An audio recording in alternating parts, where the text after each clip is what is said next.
privilege and the honour to serve as your Chief Whip.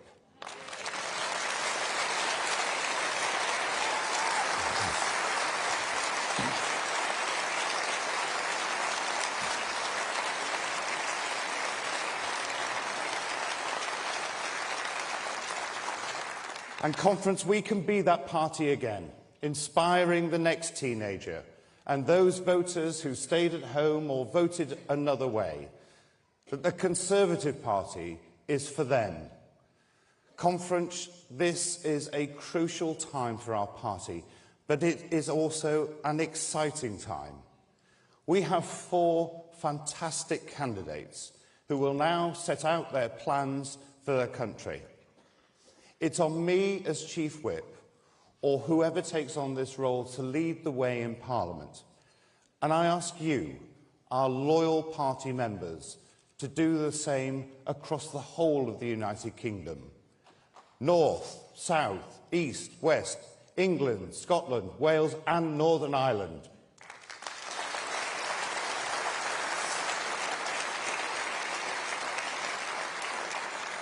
Because next year, we have a big test. As we face crucial local elections, it's imperative we help our excellent local councillors and candidates. We cannot let them down. It is vitally important that we come together because the country needs a choice and we must grasp that opportunity. So let's unite behind the next leader and let's take the fight to Labour, the Lib Dems and Reform, and let's win. Thank you.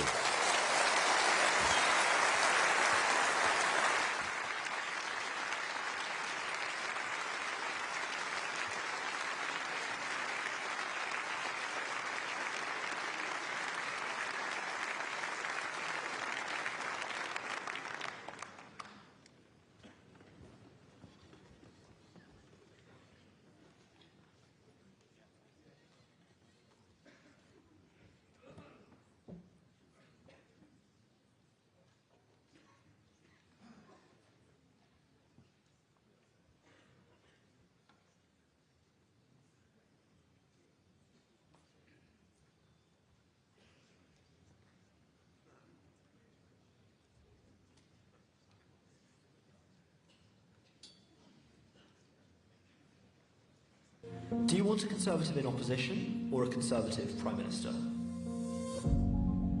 It's a simple question. But it's the only question that matters.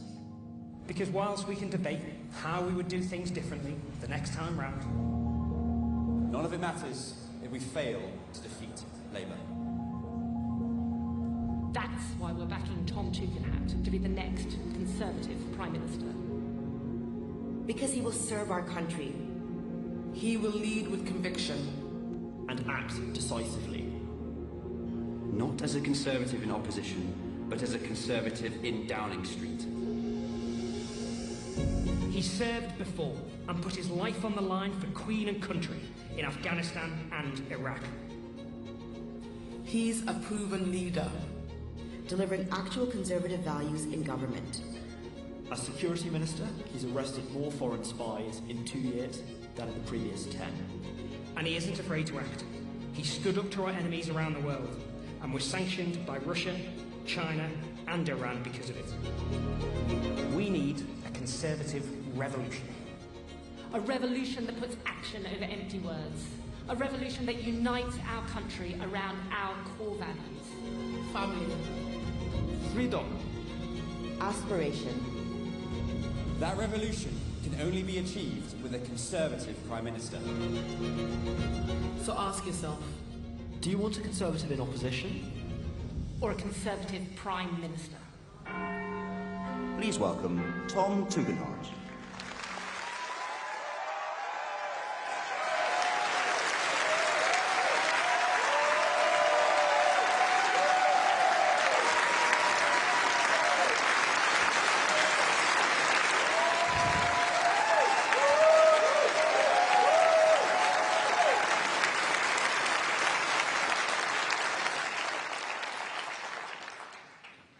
Well, good morning, conference. Should we try that again? Good morning, conference. Much better. Look, it's good to be amongst friends after, let's face it, something that was pretty, frankly, bruising, that last election. Boy, did that hurt. And yet, 4 days here with all of you has helped turn my anger and my disappointment into optimism. I can feel the energy. I can feel the determination. I can feel the hope. You, the beating heart of our party, know there is a way back for us. I know we can and we will rebuild this party. I know we can and we will reconnect with the British people. I know we can and we will restore trust. And if we do that, we can and we will win again.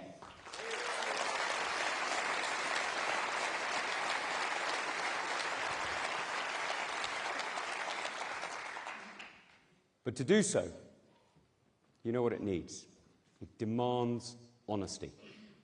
We've heard platitudes, not substance, in this campaign.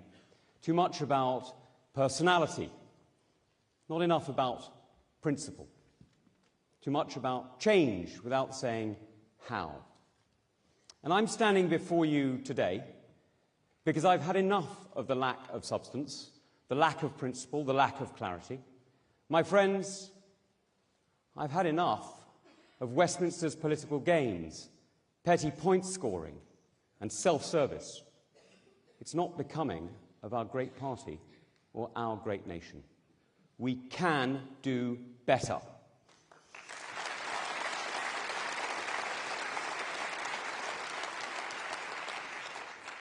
Now, I'm standing because what we need is leadership. I'm standing to lead not just this party, but to be the next Conservative Prime Minister of this great country.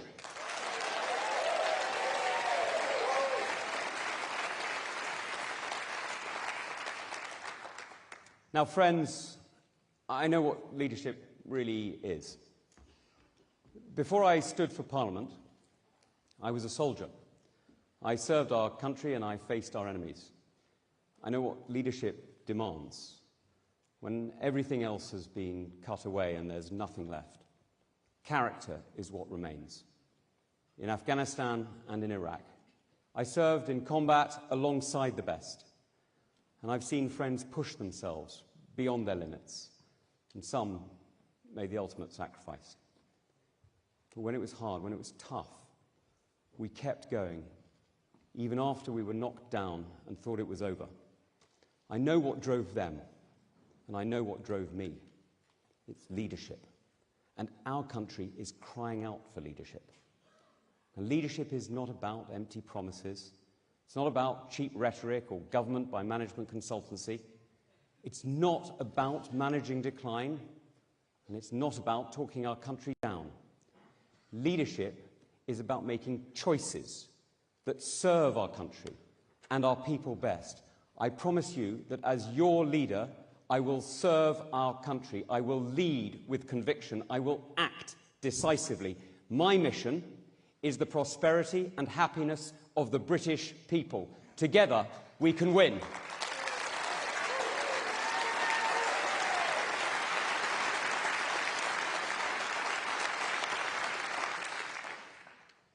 Now, over hundreds of years, we have defended freedom around the world, and we've always known what our flag means.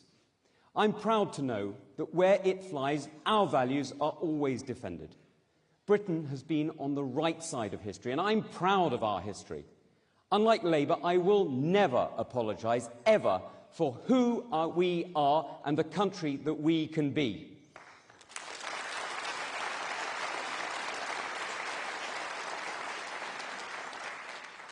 And from Churchill to Thatcher, our party has led the fight for freedom, united against the threats that we faced. But we need to face the truth. Many who share our values did not vote for us. So let me speak directly to those of you who have supported us in the past but didn't this time. If you went to Reform, I want to show you the Conservative values that we share. If you went to the Lib Dems, I want you to see the opportunities that only we can deliver. And if you went to Labour, I want to show you why freedom, not state control, is how we build. If you stayed at home, I want to make you proud to vote Conservative again.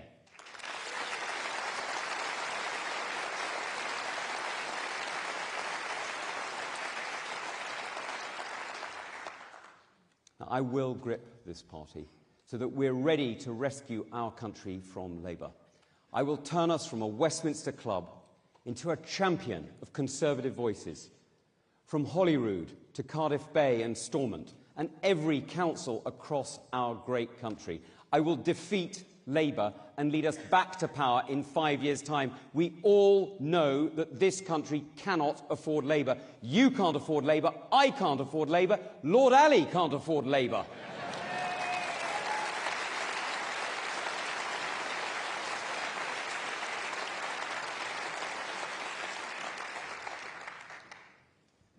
But let's be honest, as a patriot, I want what's best for our country. So I always want our country to succeed. Labour have already shown us who they are. They are the most venal and vindictive administration in decades. Starmer isn't just making pensioners pay for his union paymasters. He's undermining freedom of speech in our universities. He's trashing our border security. Instead of keeping us safe, he wants to police smoking in beer gardens. He's freeing criminals, not standing up for the police. Now, I know what it's like when a Labour government doesn't have your back. The last Labour government left our troops without body armour in Iraq and without helicopters in Afghanistan. As your Prime Minister, I will never abandon those on the front line.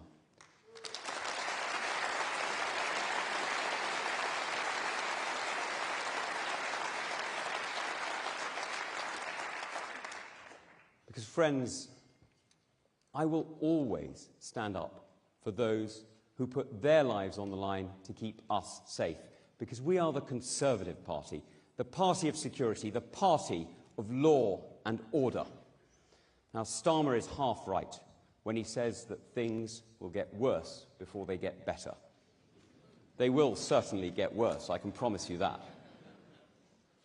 We're going to have a lot of cleaning up to do when we're back in 5 years' time. I hope you're ready. Because Starmer's bleak outlook is already hurting our country. His tax hikes are an attack on business, slowing growth and hurting families. His tax on education will cost everyone, either in higher bills or in larger class sizes. Now, they're even after 3-year-olds at nurseries.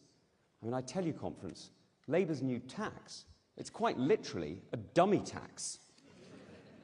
So when Keir Starmer talks about service, you will understand that I don't really believe him. That's not what we mean by service, is it, Conference? When I think of service, I think of our doctors and nurses, our teachers, our police officers, our armed forces. I think of those who sacrifice for our country every single day. That's service. When Keir Starmer thinks of service, he thinks of free tickets to Taylor Swift.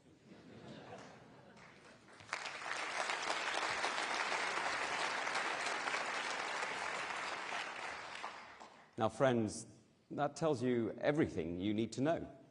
Labour have told us who they are. They're rudderless, selfish, and greedy. They're taking us back to the 1970s and the politics of division, socialism, higher taxes, more regulation, more control. The lowest common denominator, trashing hopes and dreams. Conference, we have to fight to rescue our country.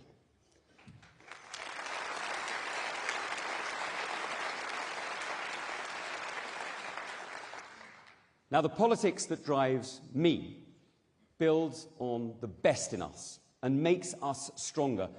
So to those who want to divide us, I say this. I served with men and women of every religion and background with pride. We are one nation. We are one united kingdom. And the Conservative Party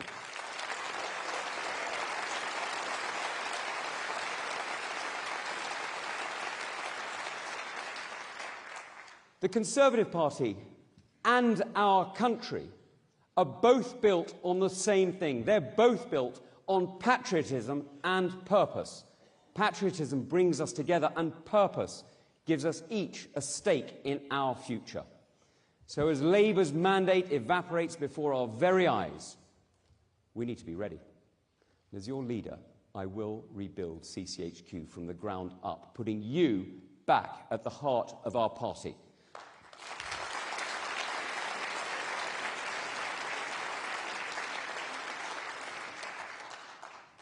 And I will turn us back into being the campaign-winning machine that you know we can be. Now, my plan is to rebuild the Conservative Party and to make you proud again. My mission is to win the next general election, and I have never failed a mission yet.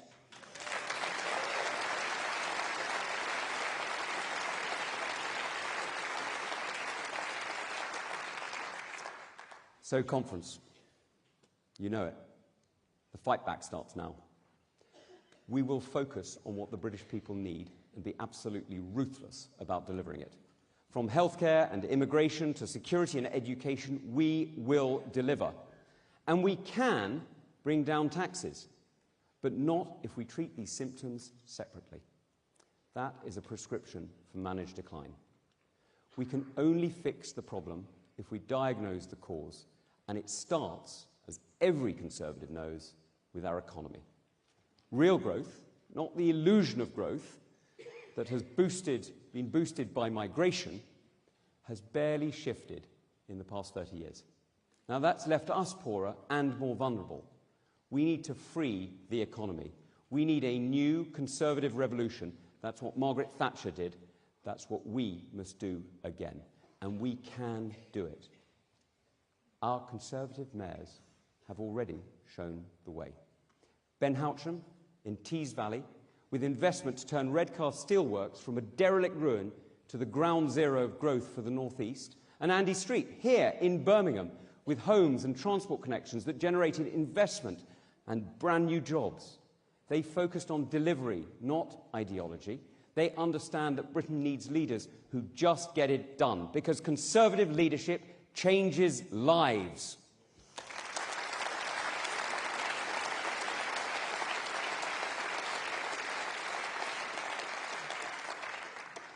Now, I will build an economy that works for you, that delivers homes and jobs for our children, that helps people back to well-paid work, that lets you choose what you do with your money. That's my politics. That's what I will deliver. That's what I mean by a new Conservative revolution. So let's talk about migration. Of course, we need an effective deterrent. But we must solve as well as stop. And that's why I'll set a legal cap on net migration at 100,000. Not a target, not an ambition, a cap. But a cap alone won't work. This is about visas, not about foreign courts. Let me tell you something that my opponents probably won't. This isn't simple. We issued the visas because businesses need the staff for our care homes and our hospitals to look after our families. So how do we square this circle? Well, we need to fix migration by fixing the gaps in education and skills, in transport and in housing, so that we can recruit at home and not abroad. Now, I will end the cap on apprenticeships and use the immigration skills charge to invest in further education and train our own people. But it's not just skills. We need higher wages. And for that, businesses need to be able to grow faster with a fantastic, skilled and healthy workforce and less regulation holding them back. Now, to get our people ready for the future, the best education needs to be everywhere for every child. Freeing schools and creating academies has seen our schools improve. In Labour-run Wales and the SNP in Scotland, standards are falling. But here in England, my kids are getting a great education because our Conservative government gave parents choice and trusted teachers to teach. That's what a Conservative revolution delivers.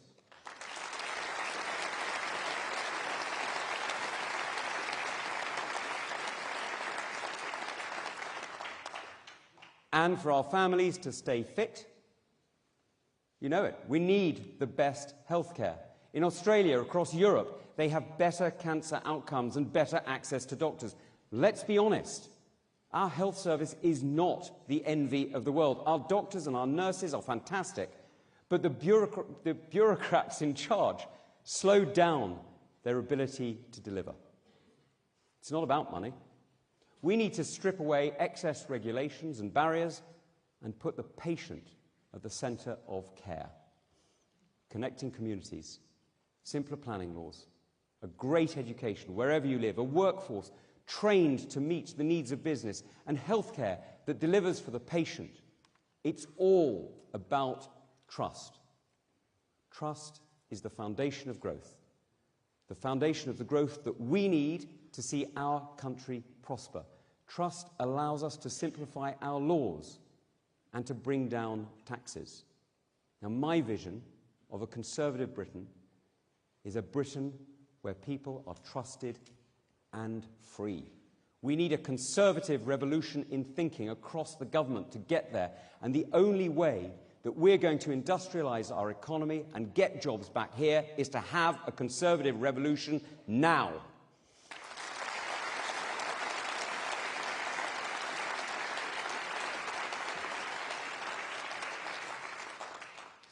Now, conference, I've often spoken about foreign affairs, from China and how we need to reduce our dependence, to my warnings about the energy shocks that Russia and Iran could throw at us. All three countries threaten our security, and we need to change how we invest to protect our prosperity. And let's face it, that starts with energy security. We need to build new nuclear power plants again, so that we are never dependent on tyrants.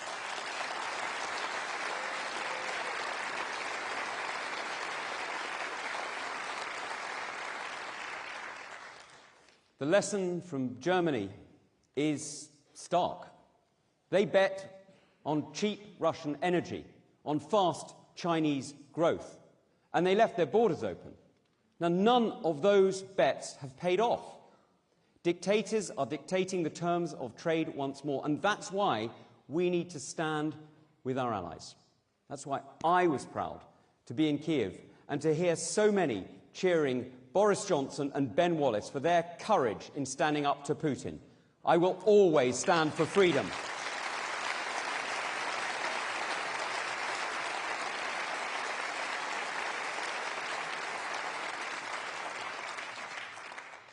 Now, freedom, as we know, is our greatest strength.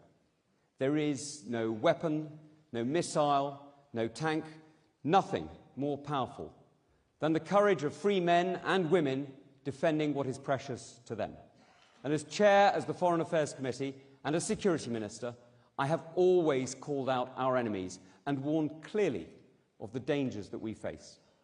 I was sanctioned by Beijing, by Moscow and by Tehran for the privilege. The same Tehran that overnight launched hundreds of missiles against Israel, a country it has vowed to destroy. And I'm proud of the role played by our armed forces overnight. In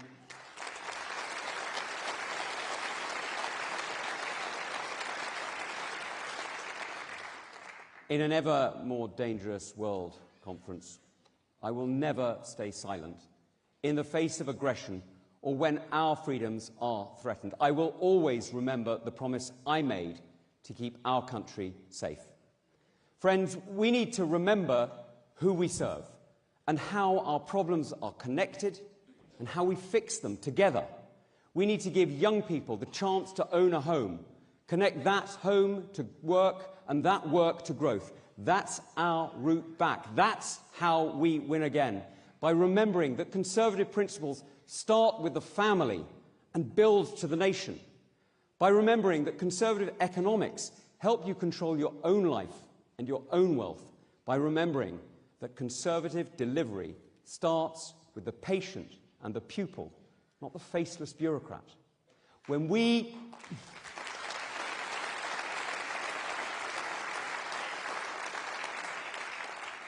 Now, Conference, we know that when we deliver all three, when we actually deliver what people need, that's when we meet converts, when we bring people to us. We don't make enemies. So, conference, I will tell you what a Conservative is. Someone who believes in Britain, who believes in limited government, who believes in free trade and responsibility to others. Now, we are not afraid of the future because we are building on the strong foundations of the past. And I'm standing because I believe in Britain. I have fought for Britain, and I've had enough of those who want to manage decline. That's what socialism delivers. That's not who I am. It's not who you are. And nothing is more fatal to a mission than losing faith in the future. Nothing is more fatal to success than setting our ambitions so low that we don't even try. And nothing is more fatal to a nation than giving up on our belief in it. Now, that's why we must win. Not in 10 years, not in 15, but in 5. We can't afford Labour. The country can't afford socialism. We cannot afford to wait. And I will not wait. It's time to seize the moment and turn this around.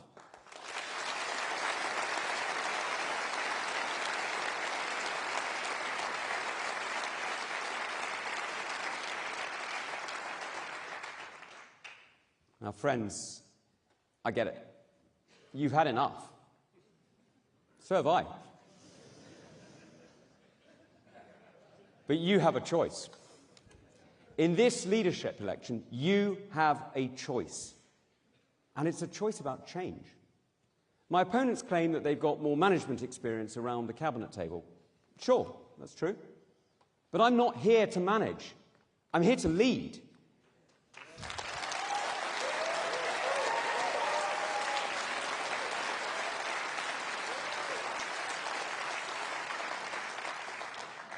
My friends, you know it.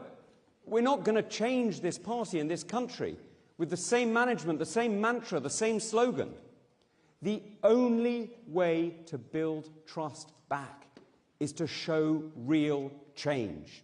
And that's the new Conservative revolution that I promise. That's the change only I can deliver. That's the change only I will bring. Our mission is the prosperity and happiness of the British people, and we start today.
Broken. Untrustworthy. Selfish. There were moments during the last 14 years where our party let Britain down. We forgot who we were. Forgot about our values. Forgot about what makes us truly conservative. And we have to get that back. And fast. Because when we are true to our values, We can achieve so much. We're the party who over the last 14 years halved crime, Legalised equal marriage. reformed the welfare state, Oversaw the creation of 800 jobs a day. Delivered Brexit. Increased defence spending and led international efforts for Ukraine. Gave the vaccine to the world. And left Labour with the fastest growing economy in the G7. Yet we spent more time arguing amongst ourselves than lauding our achievements. We need to unite and rediscover our common purpose once again. We need a leader who embodies those values. a leader who has a clear vision and plan. A leader who can deliver at the highest level. A leader who can not only communicate with the British public, but actually bring them, those who voted Labour, Lib Dem or Reform, back with us on our journey. A leader who will put divisions behind us. Unite our party. Hold this shambolic Labour government to account. And not waste any time leading us back to victory. Smaller state. Lower taxes. Abolish stamp duty. Higher military spending. Unlock aspiration. Encourage enterprise. Build a free and safe society. hold Starmer to account, And win. win. Win. Win. Win. Win. Win. The general election. Let's do this. Please welcome James Cleverly.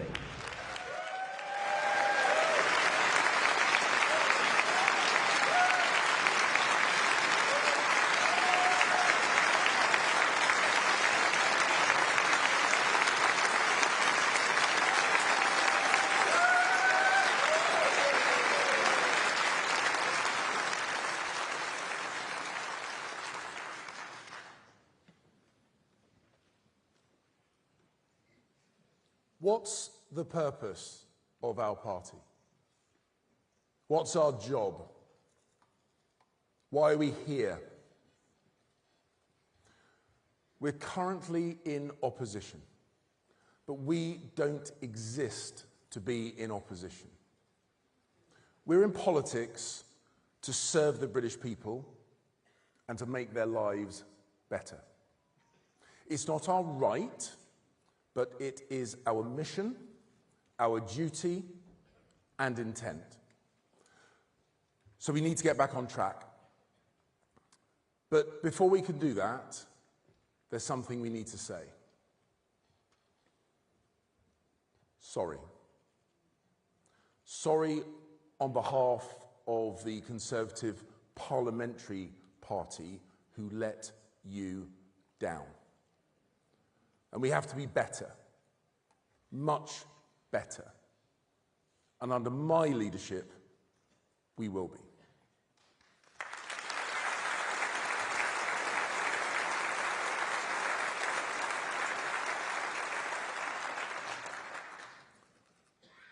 The British people are never wrong. The British people told us to go and sort ourselves out. Let's not make them tell us again.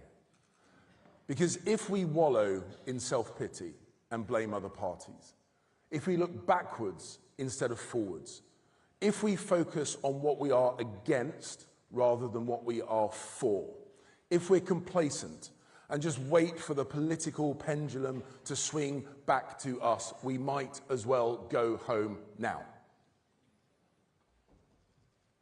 I hadn't planned to run for leader. I could have taken the easy option, sat this one out, spent more time with my wife, with my boys, with my Warhammer figures.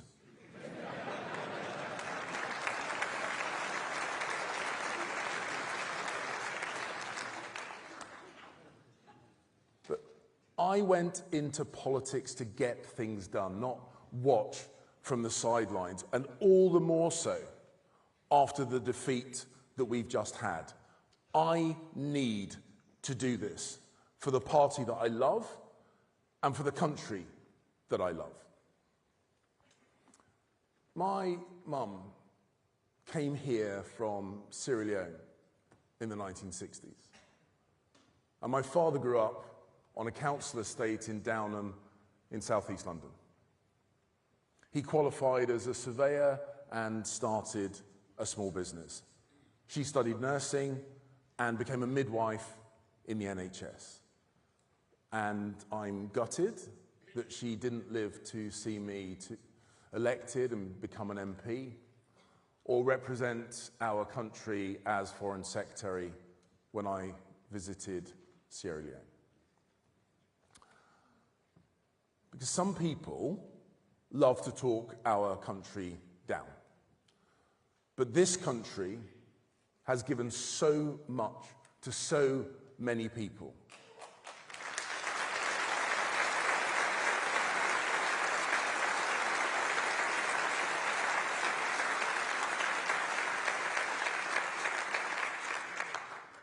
Including my family. Now, both my parents were in the business of optimism, the business of the future. Because what can be more optimistic than helping people buy their own home, or bringing thousands of newborn children into the world like my mum did? That's what a politician and a political party should be for and should be. Optimistic, believing in the future, but also doing the work to build that future. As you know, my wife, Susie, recently battled with breast cancer. And when we found out she had cancer, it rocked our lives. I could hardly speak. Our boys were distraught. But because of the amazing professionals, the doctors and the nurses of the NHS, her life was saved. So to all those in the NHS, I say thank you.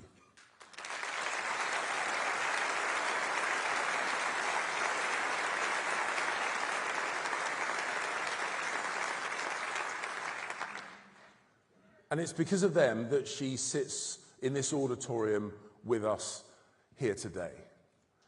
And her courage, determination, resolve, and optimism, her belief in the future, our belief in the future, is why we are here today. And I suspect, ladies and gentlemen, it is also why you are here today. Because tomorrow can be better, and together we can make it better.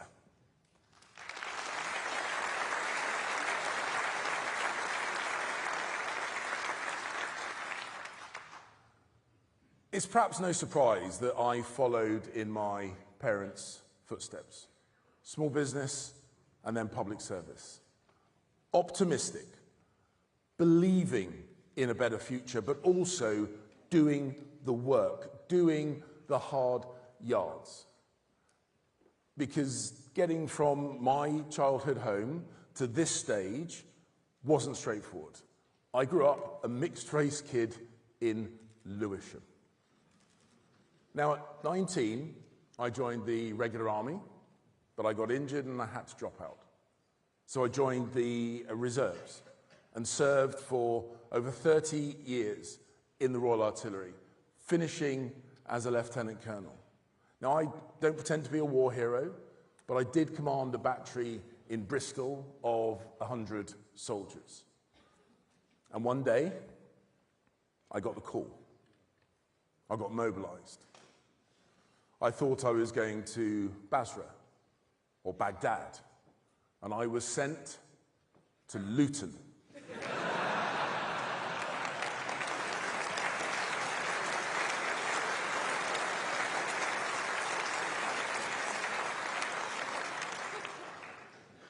At work, I spent a decade in the publishing industry, but like many, I got made redundant. So I set up a small business, and we made some money, never a lot of money, and after the 2008 crash, we made no money at all. So I know what it is like to take risks, to run a small business, to work crazy hours, to put food on the table.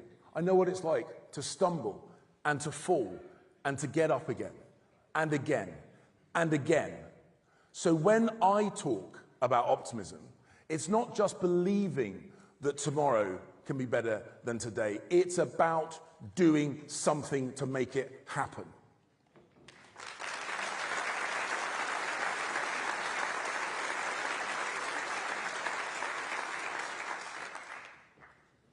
My political hero was Ronald Reagan, and he knew what optimism was. Even in the depths of the Cold War, he made Americans want to vote for a conservative. Not reluctantly, but with enthusiasm. And then what did he do? He cut taxes. He cut regulation. He boosted military spending, and he won a landslide. So let's be more like Reagan. Let's be enthusiastic, relatable, positive, optimistic. Let's be more normal.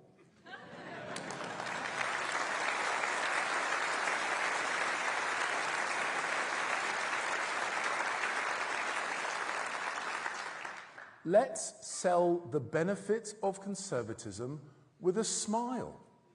Because if we do, yes.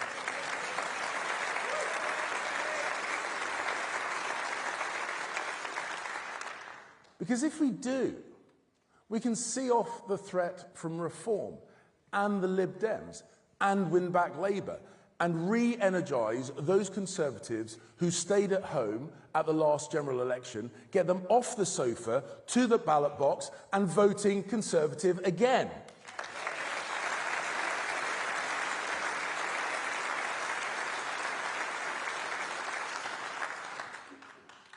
And let's make sure that they do it not holding their nose, but with a spring in their step and a smile on their face. And we won't win back those voters by pretending to be something we're not. We win back voters by being honest, by being professional, by being conservative.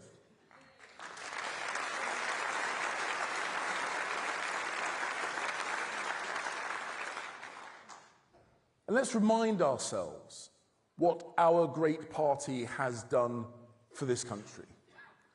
It was our party that took children out of factories and put them into schools, started the abolition of the slave trade, created the Metropolitan Police, and gave the United Kingdom its first, second, and third female prime ministers.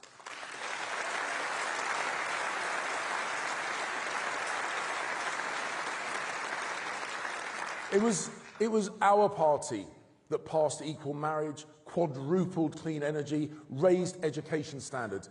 It was our party that delivered Brexit, cut crime, created 800 jobs for every single day that we were in office. That, ladies and gentlemen, is a legacy that we should be proud of.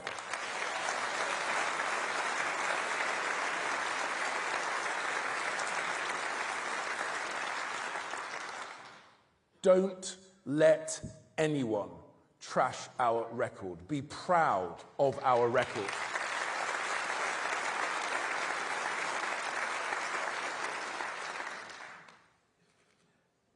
And compare that with what we saw at the Labour Party conference just last week. A party drunk on power who lied to the British people. Glasses for passes, favours for friends, swamped in scandal, and, even worse, inflation-busting pay rises to their union paymasters, taken straight out of the pockets of British pensioners. Our plans for defence reversed, a mass release of prisoners, and no plan for our borders. And what did Keir Starmer say just last week? He wants the state to have more control over your lives. A nanny state, closing pubs early, banning smoking outdoors, and even trying to control the price of Oasis tickets.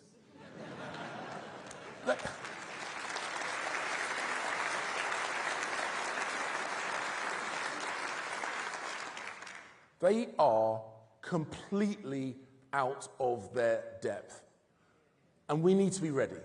And we need to hold them to account, not next year, or in 2030, or after that, but now.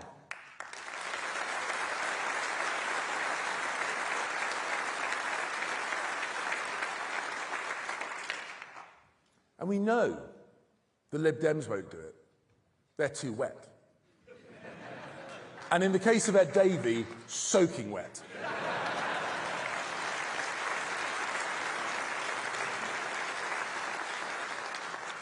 And Reform can't. They're just a pale imitation of our great party. It is up to us.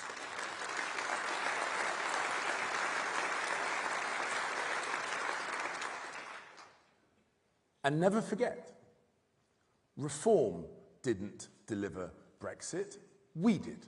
Reform didn't cut immigration, I did.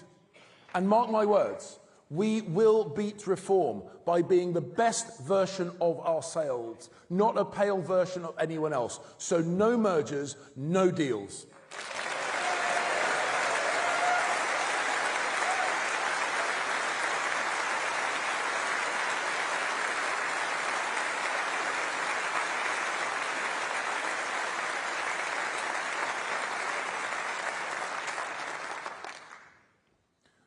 And if we are the best version of ourselves, if we sell conservative values, if we're proud of our record and confident in our future, we will win the country. Because Farage and Starmer are two sides of the same coin. They both think that life was better in the past. Farage thinks life was better before we joined the EU. Starmer thinks it was better before we left. And they're both wrong. Our best days are ahead of us. Because just as my parents were in the business of the future, I am in the business of the future. And so we need to reject this 1970s attitude that decline is somehow inevitable, but perhaps we should just fall off the perch slowly. We need to direct our focus, not in the rearview mirror, but at the road ahead.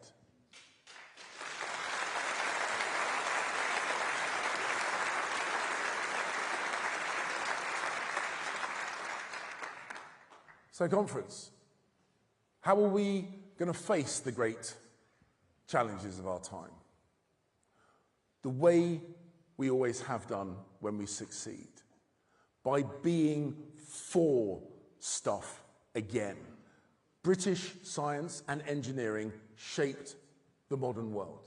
We are the country that gave the world the vaccine twice, the steam engine, the light bulb, the World Wide Web, the bicycle, the tank, the people who split the atom. We need more, yes, we can, both from our party and for our country.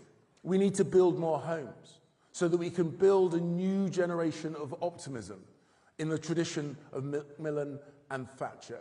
We need to cut the cost of childcare so people can build a family. We need to cut red tape so we can build the energy and the transport infrastructure we need, but do so more cheaply and more quickly. We need to build,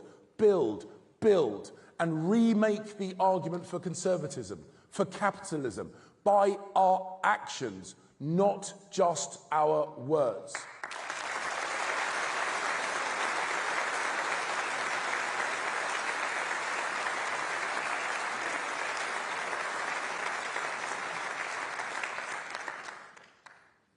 And we need to get rid of bad taxes, like stamp duty. We need to make sure that work always pays. We need to make sure that work always pays, and that the state never takes more than half of any pound that you have earned. And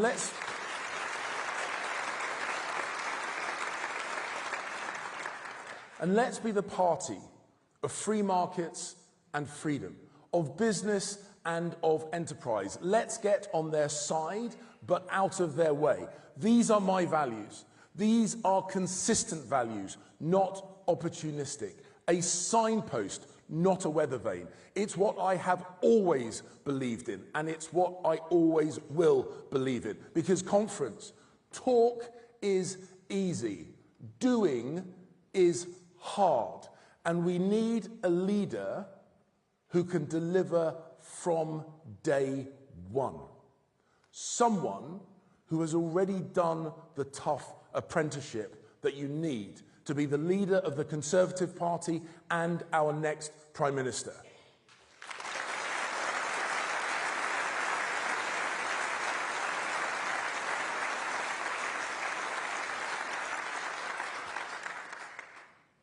I led the Conservatives on the London Assembly, where I reformed and upgraded the London Fire Brigade, taking on the unions and winning. That was a tough apprenticeship. On the Metropolitan Police Authority, I kicked out corrupt coppers, and that was an important moral apprenticeship. As Conservative Party chairman, I got our candidates selected in record time so that we could fight that 2019 general election. And I got our campaign machine ready to fight. And yes, we won the biggest majority since Margaret Thatcher. We got Boris elected and we got Brexit done.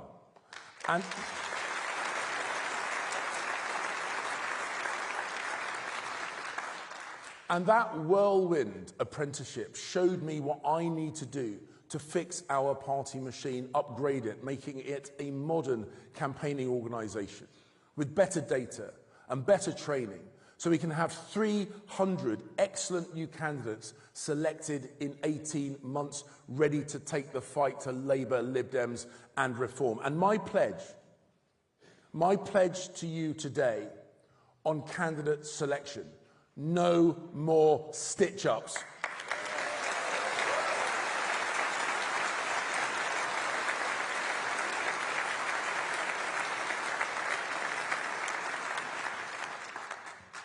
Conference, we need to choose someone to lead us who has already done their apprenticeship and get this party winning again. As Foreign Secretary, I strengthened our posture on Iran. I dealt with Putin's nuclear threats. I worked with Ben Wallace to get tanks delivered to Ukraine. And in Beijing, I told the Chinese foreign minister to his face, do not invade Taiwan and lift the sanctions.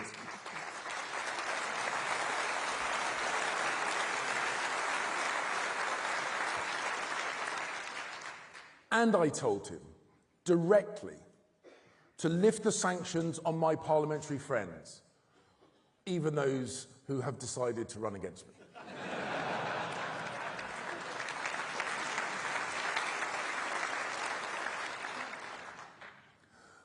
I rejected the advice of Foreign Office officials, and I was the first foreign minister to go to Israel after the 7th of October terrorist attacks.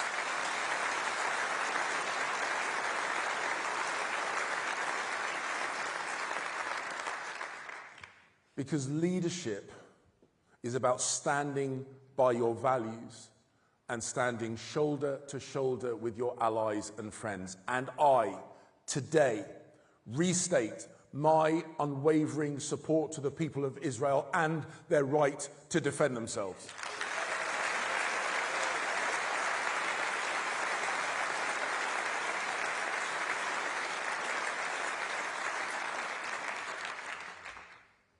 I have seen firsthand how dangerous the world is, and that is why I commit to an increase in defence spending to 3% of GDP.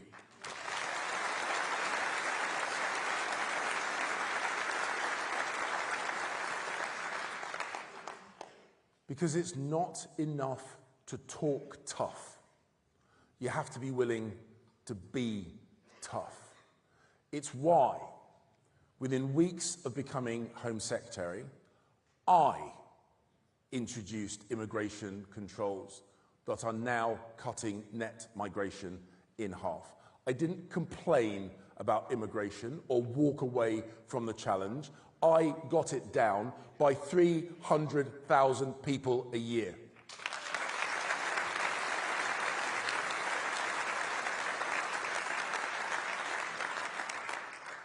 I deported foreign criminals and terrorists. I stripped citizenship from those who seek to do us harm.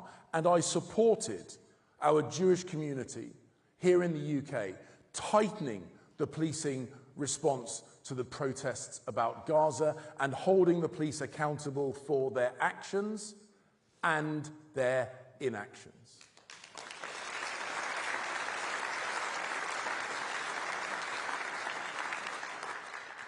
The point is, we can deliver for the British people once again with the right leader, with me as your leader.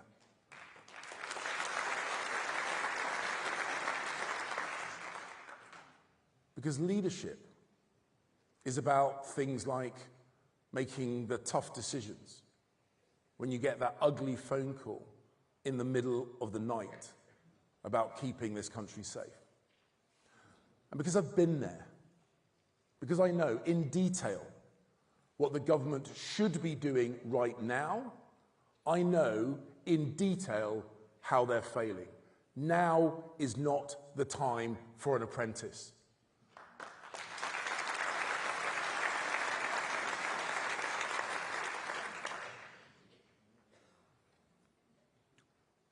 I'm not doing this because I want to be something.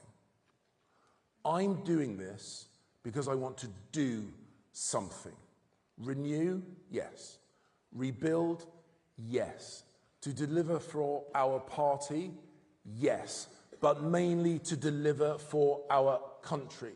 And the Labour Party has not wasted 1 second in undoing our work. So we must not waste 1 second getting back to work. I can unite this party around conservative values. I can hold Labour to account for their failures and take us back into government in 4 short years. Because the people in this room, standing for election in May, can't wait a day longer than is necessary for us to get our house in order. There is no time to lose, and I don't lose.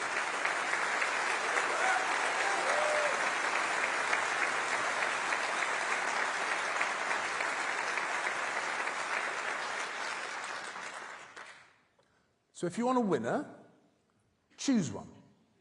Choose someone who can deliver results, who can communicate effectively, and who campaigns relentlessly. Choose someone who you know, and who is tested, and who doesn't hide from the media. Choose someone who is not afraid of the public, but is popular with the public. And choose the candidate who Starmer, Farage, and Davey fear the most. Because I will not accept the status quo.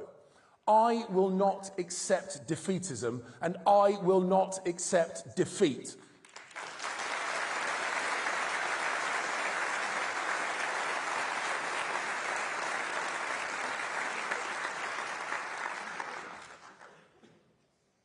Everyone running in this leadership contest needs to ask themselves, do they want to be the leader, or do they want to lead?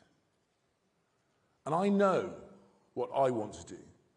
I want to get the heel of the state off of your neck, get their noses out of your business, and get their hands out of your pocket.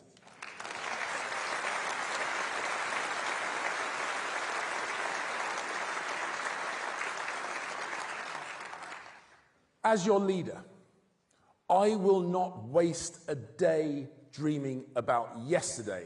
I will use today to make good on the promise of tomorrow. I will deliver a positive vision, a conservative vision. But conference, we must start now. Keir Starmer has been Prime Minister since July the 5th. And since then, we've had 100 reasons to regret it. It's called July the 6th, and July the 7th, and July the 8th.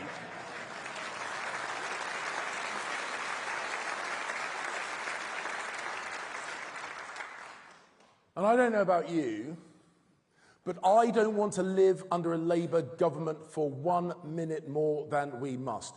So it's in our hands, yours and mine, to turn this around. And we can. Because the facts of life, the simple desire to aspire and achieve, to provide safety and security for your family, to own a home, to build a life and give your children a better tomorrow than today. These are conservative facts. We may have lost our way, but it's time to get back on track, because history shows that while we have no right to govern, we govern when we get it right. So let's unite.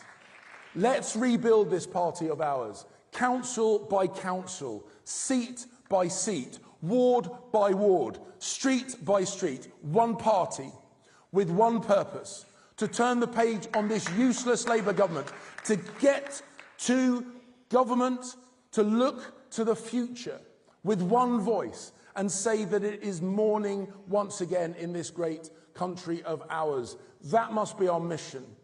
That must be our purpose. So join me on this journey, and together we will win, and we will be in the business of the future. Thank you.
I've always grown up with the impression that Labour was the party for the working man. It felt like there was a Conservative Party that was really speaking to what I wanted to do and where I wanted to be. Wow, come on.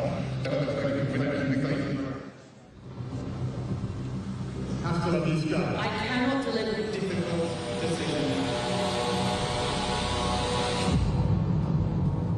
Now, the point of that video was that you were someone who had not voted Conservative before. What made you choose to vote Conservative in 2019? The short answer is Brexit.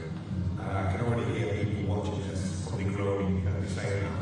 But I don't think that you can really get your head around why you always vote without looking at why people vote for Brexit. How did you vote at the general election? I think like a lot of people I didn't actually vote. I just didn't feel like any of the parties were going to be able to deliver any of the promises they were making. Conservatives have lost a lot of trust in me. I think they've been extremely poor on the immigration. To me, it feels like we're starting a sinking ship and we're arguing over the morality of plugging the gas. And we've got to really start getting radical. And we've got to really start getting tough on these things. Both for legal and illegal immigration. I think both of them need addressing. Yes. Because on the vote, we said we were going to do whatever it takes, and then we didn't do it. How do you feel about the Conservative Party now and politics at the moment? I mean, I personally feel like I did back in 2016. I just feel politically homeless again. I think in order to get people like myself back, you're going to have to give them a voice again. I think that would go a long way to getting the confidence of communities like this back. It's really nice to see you. If I was leading the party, and I did the things that we talked about today, would you come back to us? I think I would. Please welcome Robert Jenrick.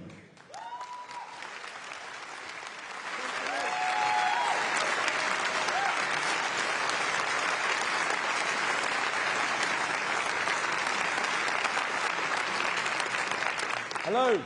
It's great to be here. It's great to be home. I'm a Midlands man. I grew up just down the road in Wolverhampton. And it's good to be back. Look, before I tell you about where I want to take this party, where I want to take our country, let me tell you about the place that made me. 50 years ago, in 1974, my dad, Bill, and my mum, Jenny, came here to Birmingham. Dad got a job at the last great iron foundry of the Black Country in Coseley. It was a vast Victorian metalworks that had made the pots and the pans of the empire. It was called Cannon Industries because it had made the cannon for Wellington's army. My dad loved that. Mum and Dad came here to the West Midlands to put down roots, to get on in life. But their dreams were put on hold because Britain was broken. Industries were crippled. Councils were bankrupt. Hope was gone. Then, as now, a new Labour government, so fresh, but already so stale. And what about us? What about the Conservatives in opposition? Well, the truth is, we were broken too. We had drifted into accepting a failed status quo, into believing that the best the Conservative Party can do in government is to manage decline. But in that year, in that momentous year for my family, 1974, our party made a big decision. We chose to change. We chose to change our leadership, to change our policies. We chose to reject defeatism. We reignited our confidence by looking again at our purpose and saying loudly what this party stands for. And the choices we made that year, 1974, led our party to victory in 1979 under one of my heroines, a woman as strong as the iron cast in my dad's foundry, Margaret Thatcher.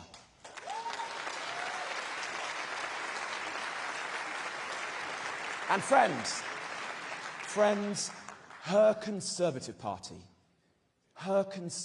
Party reversed Britain's decline, and it did so by backing people like my mum and dad. They bought a home, they started a family, they founded a small business. They didn't need to tell me what their values were. They lived them. In the sweat and the sacrifice of building that business around their kitchen table, in the love and the security they gave to our family, in the solemn duty and respect they showed to Queen and country, decency, hard work, aspiration, patriotism. Those were their values, cast in iron, built to last. I am so grateful to my parents, and I want to say thank you. I am in politics for the millions of people in our country just like them. Devoted citizens, good neighbours, the people who get up early in the morning to put food on the table for their families. Yes, the people who start small businesses around their kitchen tables. The people for whom there is no pressure group pressing their case, no lobby demanding their so-called rights.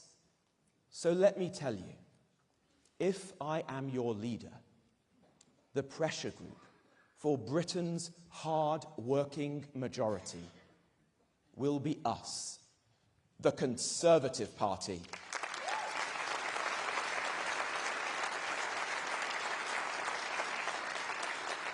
That's who I am in politics for. But who is Sir Keir Starmer in politics for? Well, the last 3 months have shown us who. Convicted criminals walking free, illegal migrants given an amnesty, well-paid train drivers given yet more money. All the while, the hard-working silent majority waiting for huge tax rises, the nation's wealth creators fleeing en masse, and millions of pensioners betrayed. Imagine, friends, imagine how cowardly you have to be to rob poor pensioners just to placate your union paymasters. In fact, that is not just cowardly, that is shameful. That is shameful. Now listen, they have had 14 years to prepare for government. Where's the vision? Where's the boldness? The country just voted for change, and all we've got is more managed decline. Sir Keir Starmer will take the knee, but he will never take a stand. He doesn't even take a stand at the football anymore. He's up there. He's up there in the executive box with his mates. Look, it is painful that Starmer can't see what we see. A nation that has given more to the world than any other. A nation brimming with potential, with talent, with so much to offer. Let down only by big government and small-mindedness, by high taxes and low ambition. Starmer sees a Britain fated for decline, needing more migration, more tax, more spend, more woke. The country needs a leader. Instead, with Starmer, we've got an undertaker.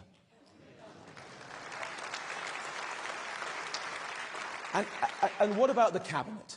What about our new cabinet? Well, Rachel Reeves, as wooden as Pinocchio, and only barely more honest. And then we've got Ed Miliband. Whoever tells you the grown-ups are back in charge, look at Ed Miliband. A Wallace missing his grommet. And then, there's David Lammy, our Foreign Secretary. Living proof that there is a more annoying LBC presenter than James O'Brien.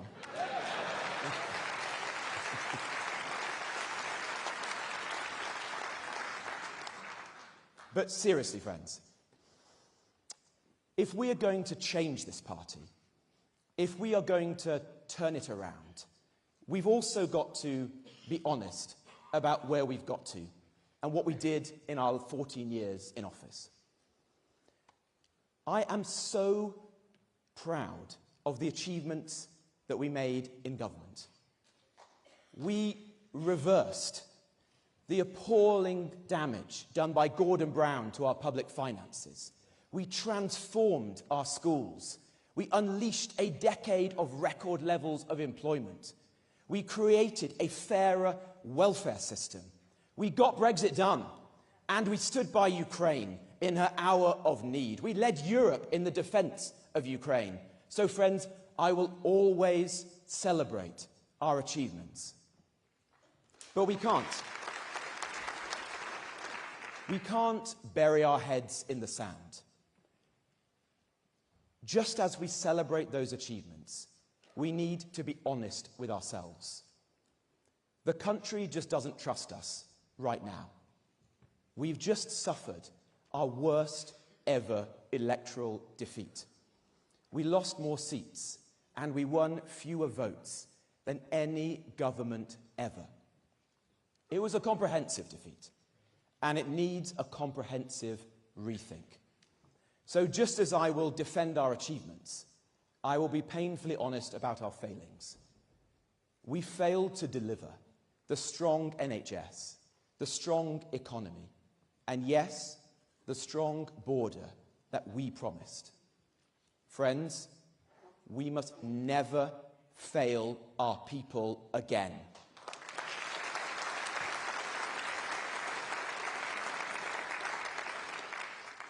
And the truth is this: if we are going to change this party, to restore the trust and the confidence of the people, if we're going to tackle together the immense challenges our country faces, we are going to have to build something new, a new Conservative Party.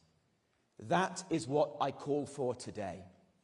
A new Conservative Party, nothing less than that, built on the rock of our proudest traditions and noblest values, but a new Conservative Party.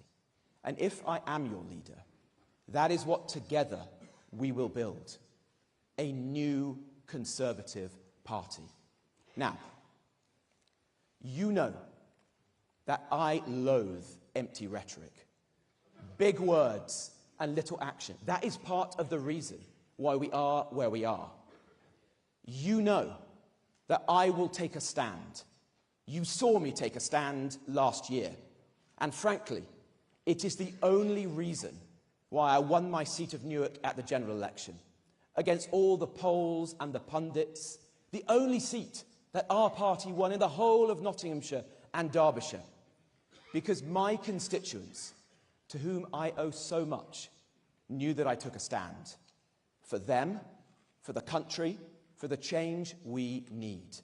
So, today, let me set out 5 changes that this new Conservative Party must make.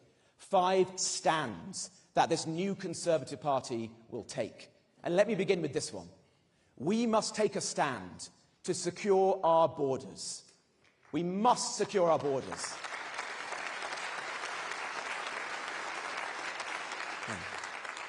120,000 people have entered our country on small boats on our watch. 99% of them are still here, costing us billions. Frankly, there is no future for this party unless we take a stand to answer this problem. And the way to do that, we all know, is to detain and swiftly deport everyone who comes into our country illegally.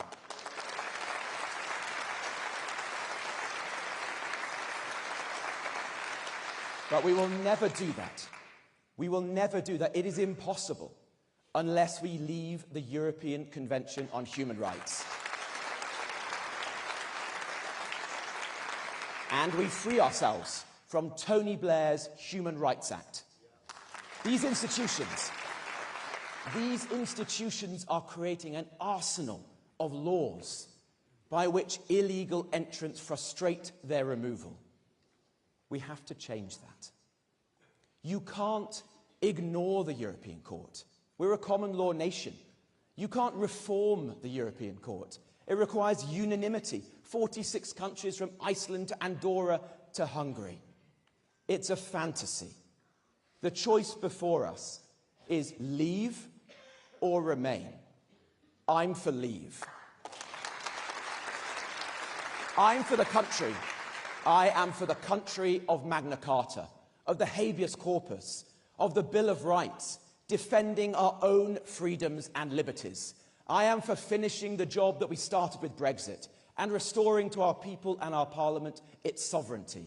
So under my leadership, the new Conservative Party will stand for a new Great Reform Act, one that leaves the ECHR, repeals Tony Blair's Human Rights Act, and writes a British Bill of Rights.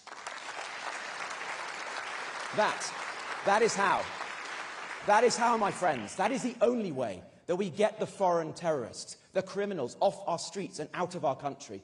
That is the only way that together we will end illegal migration for good.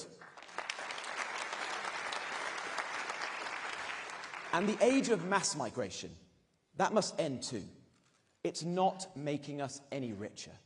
It's putting immense pressure on our housing, our hospitals, our roads. And if we're honest with ourselves, the sheer scale and the lack of integration is sapping at our culture and our national cohesion.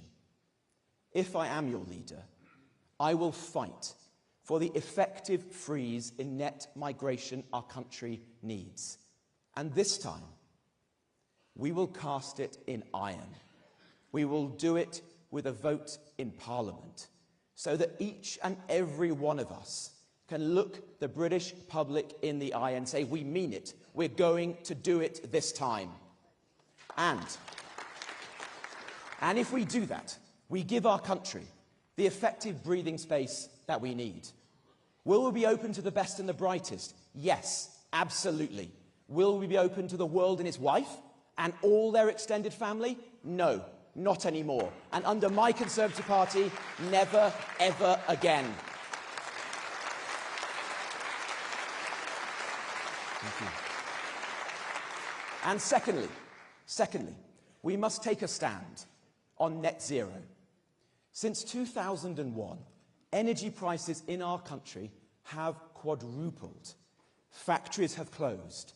Families have suffered. And this is all because we have become so reliant on expensive forms of energy, like offshore wind.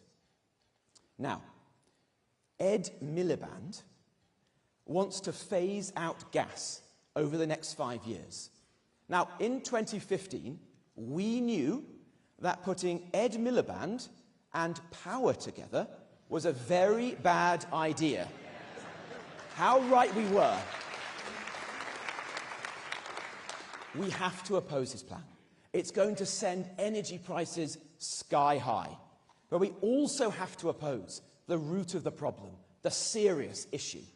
And that's not the principle of net zero, but the crazy interim binding targets put into law by Gordon Brown. It's the mad targets, the carbon budgets, that don't take any account of innovation that's driving the mad policies. So I say that with our new Conservative Party, we will stand for cutting emissions, but we will never do it, never, on the backs of working people and by further deindustrialising our great country.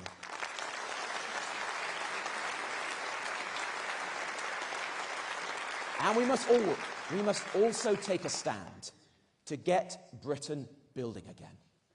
Our country needs more homes. We need more industry and infrastructure. So I have a hard message for all of us today. If we want to be the party of low tax, of growth, of business, as I do, and I know you do too, we also need to be the party of fixing the broken system that stops us building the homes, the factories, the data centres, the roads, the trams, the trains, the investment that Britain desperately needs. We love this country.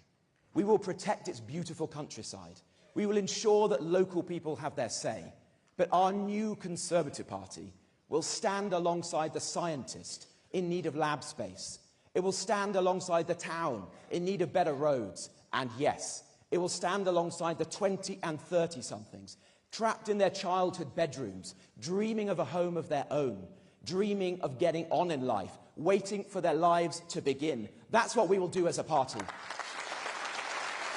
We will build our party. Our party will stand for the most ambitious programme of urban densification and regeneration in our country's modern history. We will stand for getting Britain building again. And we will also take a stand for a small state that actually works, not a big state that fails. Look, the last election was as much a referendum on our health service as it was on our borders. We have 20% more money, more doctors, more nurses in the NHS today than we had 5 years ago, and yet our hospitals barely treat any more patients. Our courts, our prisons, our police, our universities, our welfare system, none of this is working as it should. Now, Labour isn't going to fix any of this. The unions won't let them. We know that. But the new Conservative Party can and should.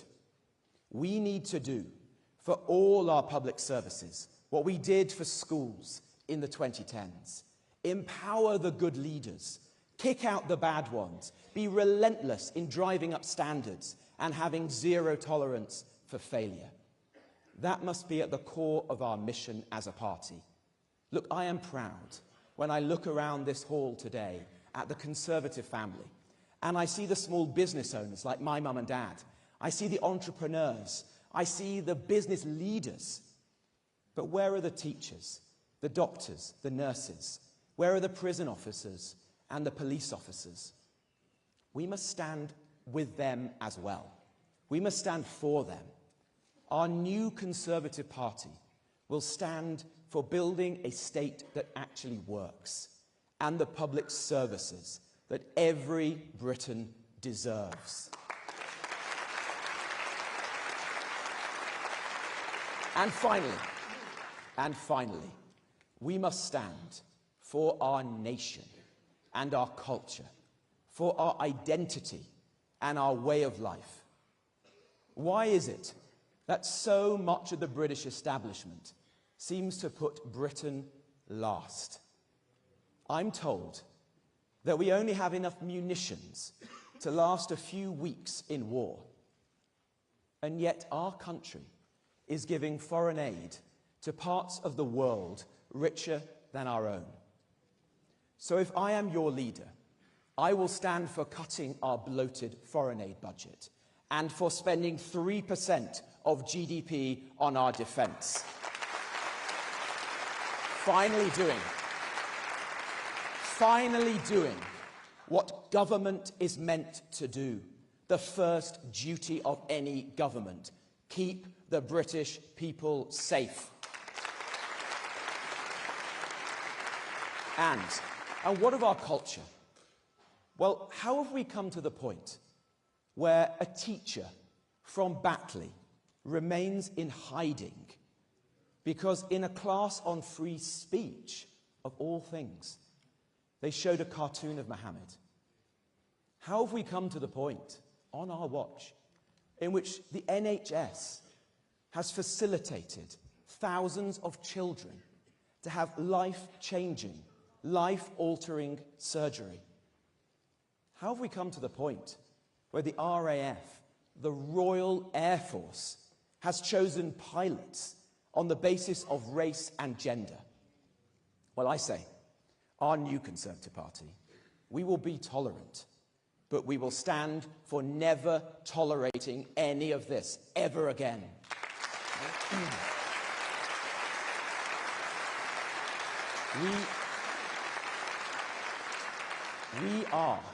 We are the lucky inheritors of unparalleled national identities: British, Welsh, Scottish, Northern Irish, English. And our new Conservative Party will stand for carrying the torch for these identities and handing it on to our children and our grandchildren with pride, with passion, and with purpose. So, My friends, securing our borders by leaving the ECHR and a cap in Parliament to end the era of mass migration. Yes to net zero, but no to Ed Miliband's mad plans. Getting Britain building again. Defending our nation and our culture. Building a small state that actually works, not a big state that fails. 5 changes that our new Conservative Party will make. 5 stands that this new Conservative Party will take. As your leader, I will take a stand. The new Conservative Party will take a stand. Stand up for what is right. Stand up to those who are wrong. Stand alongside the hard-working men and women of this country who make Britain great and can make her greater still. Our party is at its best when we, friends, are the trade union of the working people of this country. From our seaside resorts to our rural outposts, from our industrial heartlands to our village greens, from world-class cities like this one to the towns that I grew up in and I'm proud to represent, Britain rises when all our people rise, all of them. So let's help them to rise again. 1974, 2024, a country facing huge challenges, a Labour government already out of answers, an opposition, a Conservative opposition, facing a big choice to go along with a failed consensus that is driving our country into the ground, or to have the courage, to summon the courage to change course, to unite around the practical solutions to the challenges that we face, and to change, really change. I want to lead that change.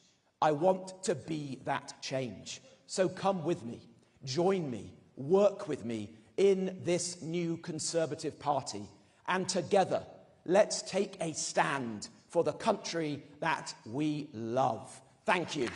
Thank you, conference. Thank you.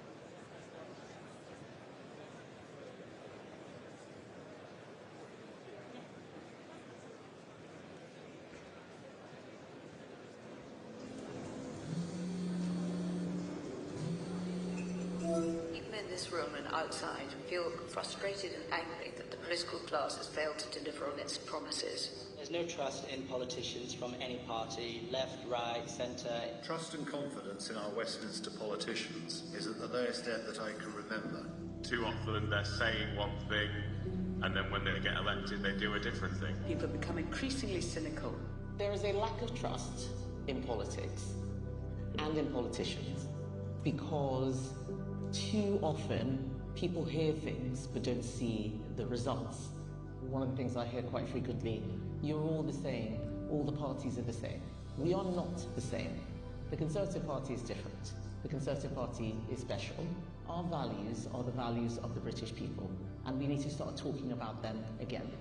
We're going to need a leader who will fight tooth and nail for our Conservative values. What we need is a politician who's prepared to have the courage of their convictions. We need something different. Kemi is the right leader for the Conservative Party. She's our best chance to restore faith in politics, to try and fix the system. Ever since I've met her, she struck me as a Prime Minister in waiting. I worked with Kemi closely on the Board of Trade, but she believes in Britain.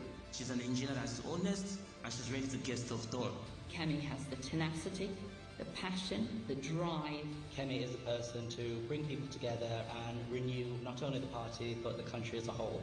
She really is the one to be trusted. She's not afraid to be unpopular, but she will say the thing that needs to happen. This is a pivotal moment. The Conservative Party must transform like we've done before. This is our time. We are the future. I'm ready. I know you're ready. So let's renew. Please welcome Kemi Badenoch.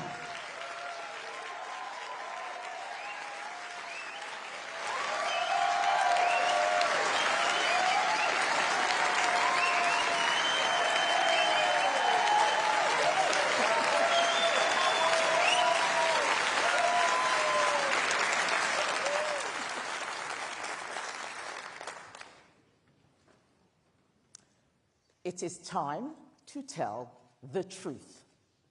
The truth about our party, the truth about our politics, the truth about our future.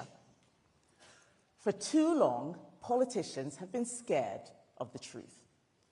For too long, politicians have hidden behind spin. For too long, politicians have told the public what they wanted to hear and then done their own thing. Well, I say enough.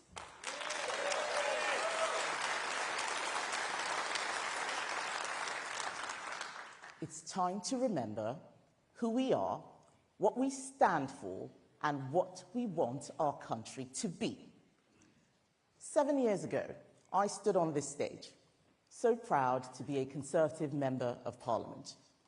We had just lost our majority, but our party was still in government, and that was all that mattered. But I am no longer a bright-eyed, bushy-tailed backbencher. I am a veteran of 4 government departments and a former cabinet minister. I have seen the system from the inside. Ladies and gentlemen, the system is broken.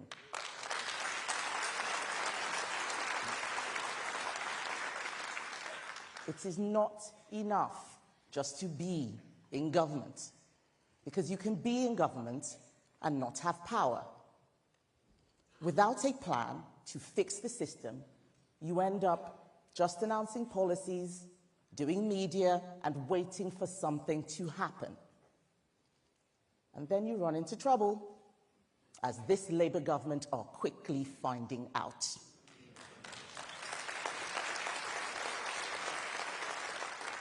For us, it led to a reckoning, a historic defeat, worse than 1997, a defeat that could extinguish the Conservative Party. We have to get this right. We have to renew, and then we can regain the trust of the British people. Otherwise, the left will get more time to ruin our country. And they've started quickly, haven't they? I actually thought it would take them longer to fall apart. But it is clear that this Labour government will leave a mess behind. We will not manage that decline. The Conservative Party does not manage decline. The Conservative Party reverses decline.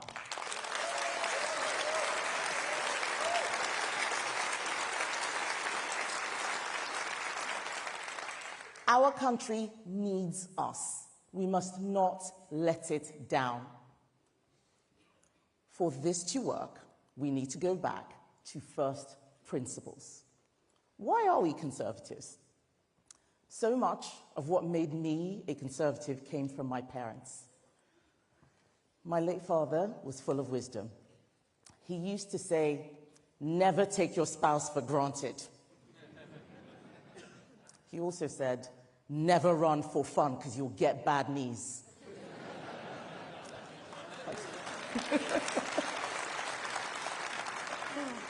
But he also taught me responsibility. He would say 80% of what happens to you is down to you. He was right. And as a GP, he taught me how to solve problems. He would say, if you get the diagnosis wrong, the treatment won't work. I miss my dad. He taught me the most important lesson of all. Never be afraid to do the right thing. No matter what people say about you, just do the right thing. My father taught me not to be afraid.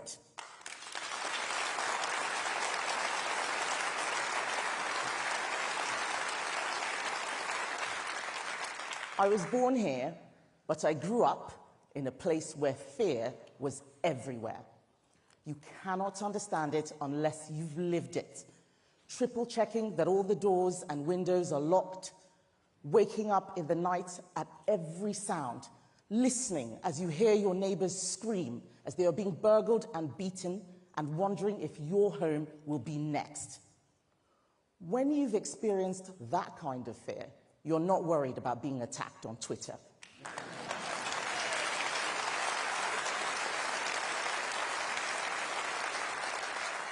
You appreciate how rare and precious it is to live in a country with security, democracy, equality under the law, and above all else, freedom. Free speech, free enterprise, free markets, conservative freedoms, conservative principles.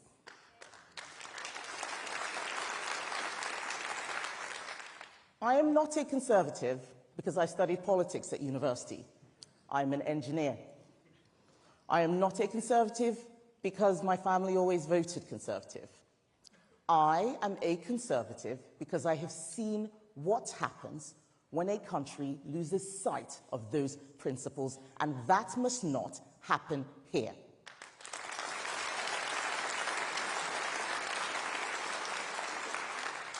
But if conservative principles are so great, why aren't we in government anymore? The truth is, we lost faith and stopped acting like conservatives. We stopped being leaders and became managers. We spoke right and governed left, and when we went after Labour votes, we lost our own.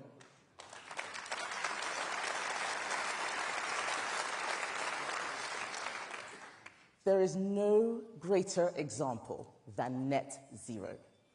We set a target with no plan on how to meet it, just so politicians could say we were the first country to do so.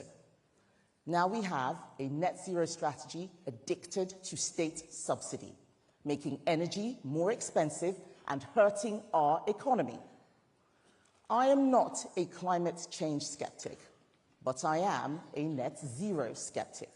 I did not become an MP to deliver an agenda set by Ed Miliband.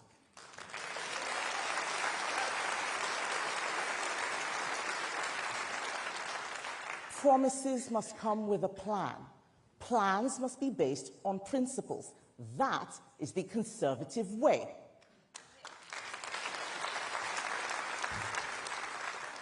But in government, we did not always keep our promises.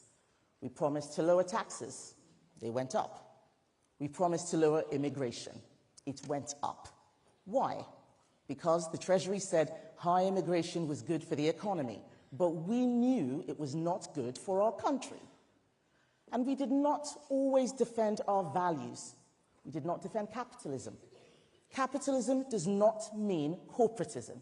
It does not mean monopolies. It means free markets and competition. We didn't always protect those principles. Like Labour, we raised taxes on business, corporation tax, capital gains tax, we taxed dividends, and we regulated like Labour. So instead of encouraging people to start and grow a business, it got harder and harder. Economics is not just some technical exercise. It's about people, their hopes and their aspirations. It's how we help the poorest in society. In the 80s, our party gave this country a golden age of wealth creation. Where is that now? Look at the hypocrisy of Keir Starmer and Rachel Reeves, who target savers and wealth creators while taking money from a millionaire.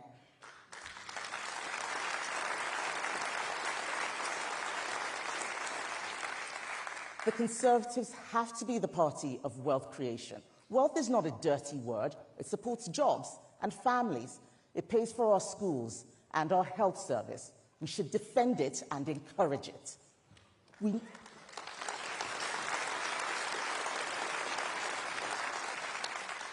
need to stop being afraid of defending our beliefs. Those beliefs are needed now more than ever.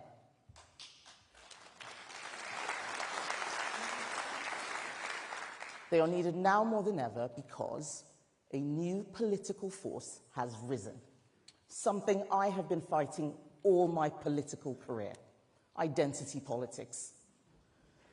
Like the 1970s, we face a battle of ideas against the left and its desire for ever greater social and economic control. It is socialism returned, socialism in a suit.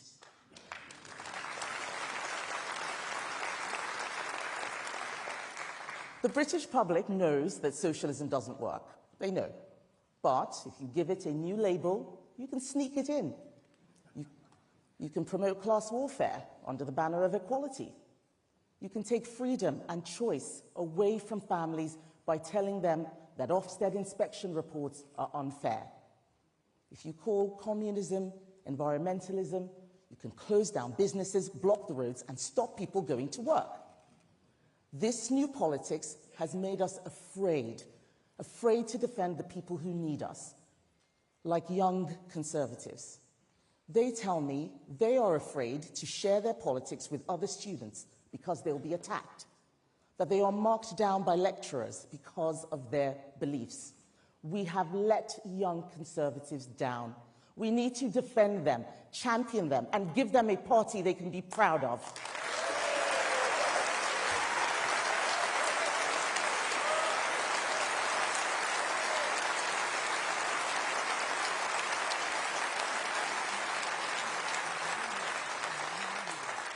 But other people need us too, like women.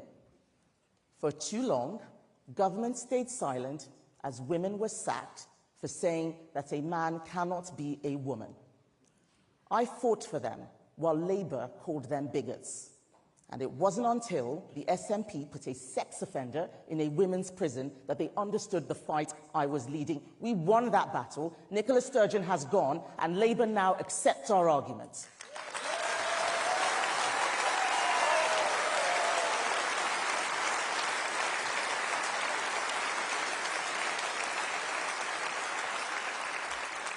We are conservatives, elected to conserve what is great about our country. Thank you. We cannot sit by as the left denigrate our history and pull down our monuments. We must not be afraid, as we were in Batley. We must not be afraid to get involved, where a teacher was driven into hiding by Islamist thugs, or when the very worst crimes were committed, when young girls were groomed and raped for years in Rotherham and Rochdale, and nothing happened.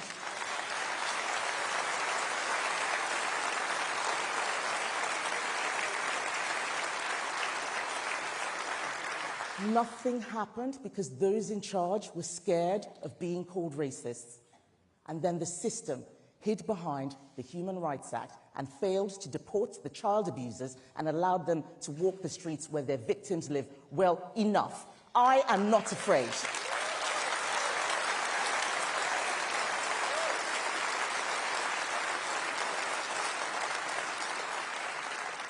This stealthy poisoning of our society needs to stop. And let's face it, the Liberal Democrats are not going to defend our country. Unlike the left, we know right from wrong. But we allowed ourselves to be bound by aggressive identity politics, by a treasury whose rules were written by Gordon Brown, and a legal system re-engineered by Tony Blair. You may think Blair and Brown were defeated in 2010, but the truth is the left never left. It's time to make a change.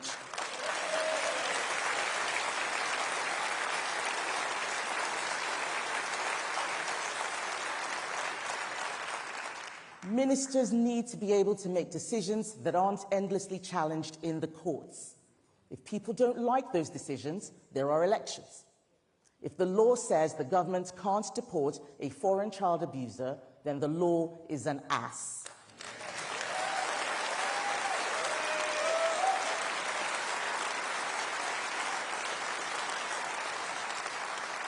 And it means it's time for politicians to change it. And when the government relies on economic modelling, which doesn't grasp the realities of immigration, We know it's time to make a change.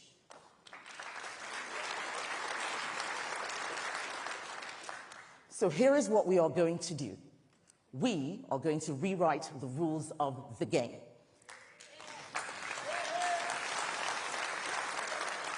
If I become leader, we will immediately begin a once-in-a-generation undertaking, the sort of project not attempted since the days of Keith Joseph in the 1970s.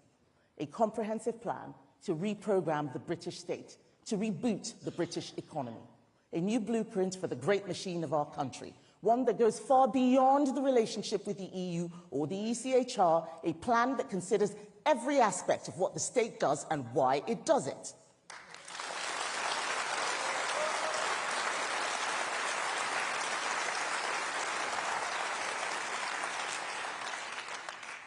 A plan built on the principles and priorities of our nation. A plan that looks at our international agreements, at the Human Rights Act, the Equality Act, at judicial review and judicial activism, at the Treasury and the Bank of England, at devolutions and quangos, at the civil service and the health service, at how we use power to give power to the British people.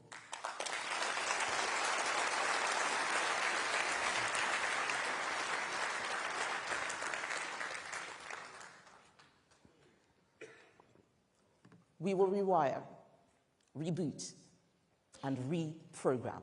Nothing is more exciting to me. I am an engineer, and engineers do not hide from the truth.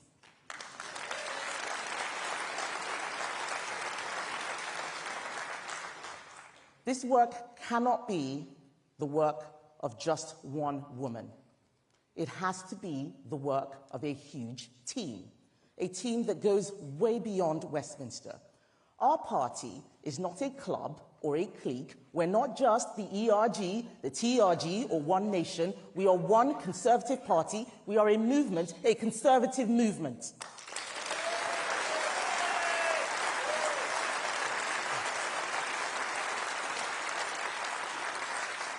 And I will always defend that cause. Some people say I like a fight. I can't imagine where they got that idea. But it's not true. I do not like to fight, but I'm not afraid to fight. I don't fight for the sake of fighting, but I do fight for you.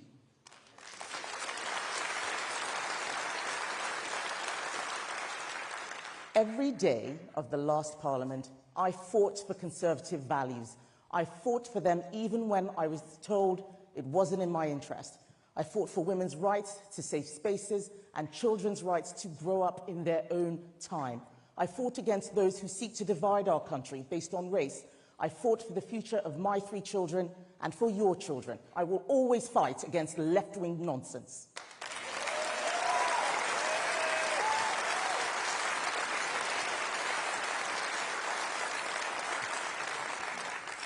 I'm sad to be in opposition, but there's a part of me that's excited because opposition is an opportunity to make Angie uncomfortable, to make Rachel wriggle, and make Starmer sweat. We are going to have fun.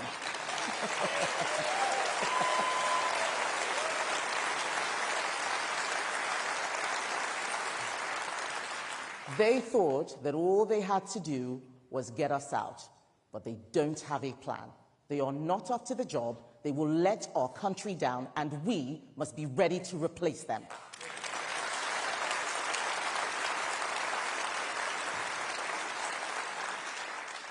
My campaign is not about me. It's about all of us. It's called Renewal 2030 because we have to renew. And 2030 is likely the first full year we could have in government. We have it in our power to make the 2030s a golden decade, a time of renewal and growth. Not just growth in GDP or GDP per capita, but growth that most people can feel. Growth in our party and our country, an age that will leave a meaningful legacy for the British people for decades to come.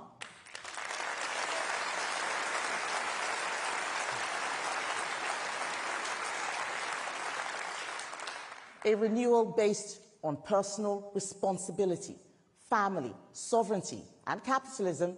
As Trade Secretary, I saw it all over the world.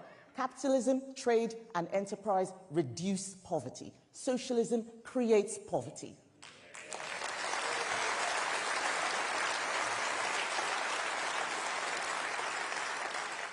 Government prides itself on growing the economy. But government does not create growth. Business creates growth. Government needs to get out of the way.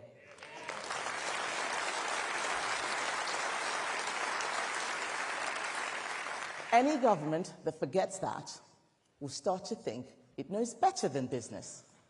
It will allow Ed Miliband to build things like a great British energy company. Well, I've had a look at it. It doesn't produce energy, it's not a company, and there's nothing great about it.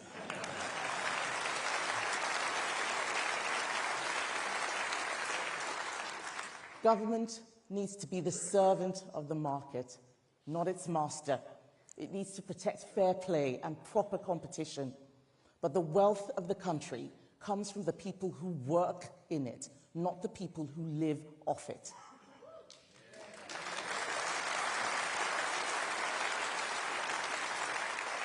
It comes from the businesses built by the brilliance of those who put in the time and take the risks.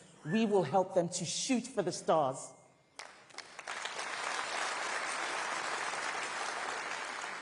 We will help a new generation to build families and homes, to build careers and businesses, acquire capital, property, investments, and security. We will take the shackles off the economy so that it can fly and take the country with it.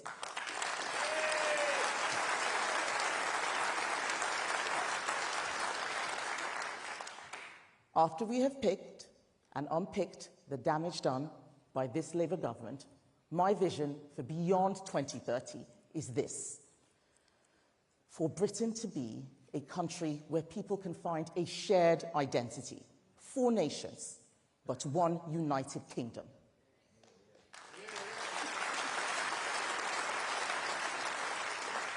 A country where being a British citizen means more than just having a British passport.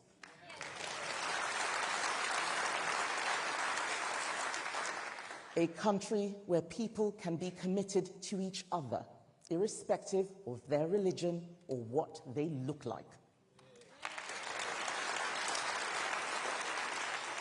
A Britain that is friends with its neighbours, but will always proudly protect its national interests. A Britain at ease with itself, a Britain that believes in itself. And that sort of Britain can only come about because of renewed conservative principles.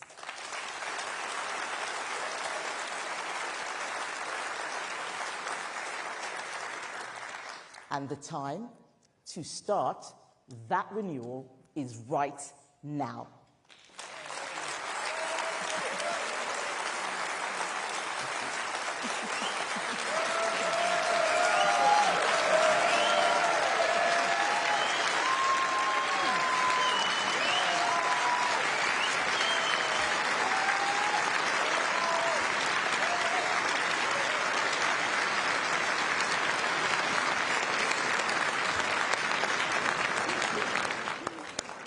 Wow.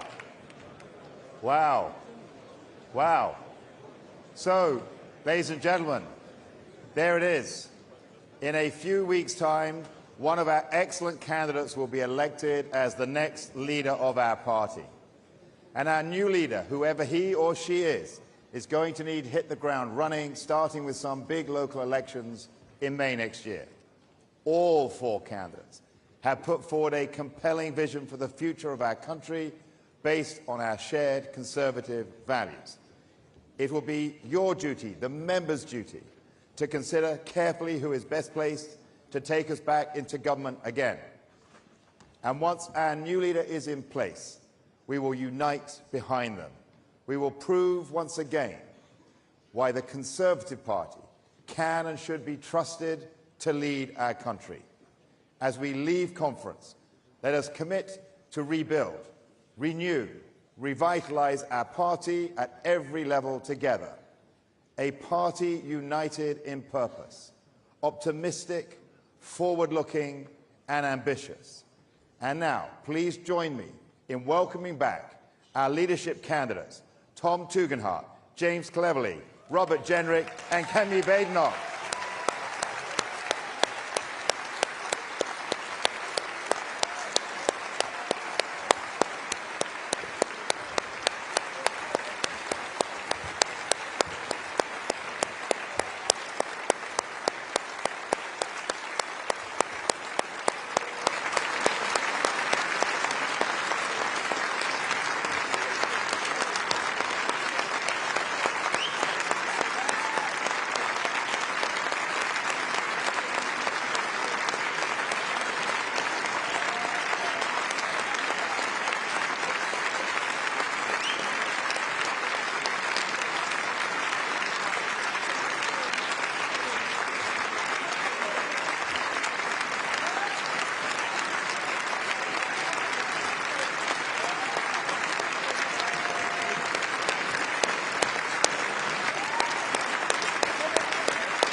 Please stand for the national anthem.